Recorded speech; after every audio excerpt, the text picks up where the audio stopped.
The Aston Martin Vantage is the storied British marque's volume auto. What's more, with the uncovering today of an all-new model, that volume just got turned up. The new auto begins where V12 Vantage, not V8, left off, says Miles Nurnberger, Aston's head of outside outline, as he strolls us around the creation auto in a cozy propel seeing at the brand's country UK base camp. He is alluding to the highest point of the line, end of the run, 12-chamber, stick-moved, spoiler-adorned simple erroneous state that was a constrained version sendoff for the active auto, which had been at a bargain for more than 12 model years. To state that the past Vantage was long in the tooth is a foolhardy overestimation of the life expectancy of teeth. From an absolutely visual point of view, we can't contend with him.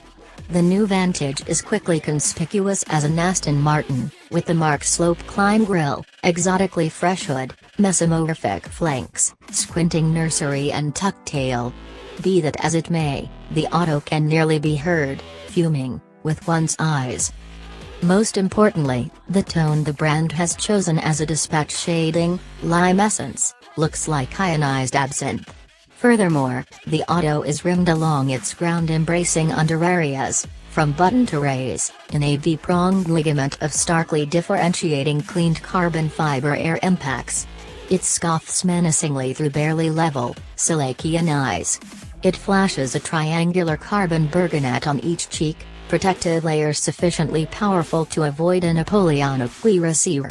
What's more, its back is a war of stark blade-alike bulges, similar to the last fight arrangement in a Kawasaki film. In the event that the DB11 is a man of honor, Nurnberger clarifies, the Vantage is a seeker. Its nose is to the ground, checking the separation for a remark.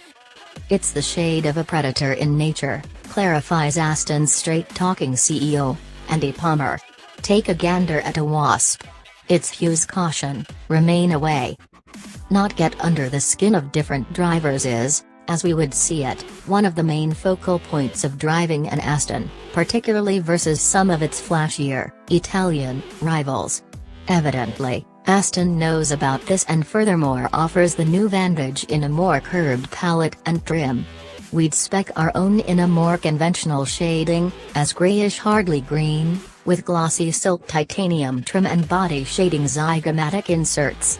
Despite the fact that we'd go for a discretionary finished, manufactured dull wheel to embody our underhanded nature, and for the discretionary quad fumes to represent our adoration for being a hopeless yank and driving wherever exclusively in first or second apparatus, motor crying. We'd avoid the discretionary carbon-fired brakes since we know we're not Max Verstappen.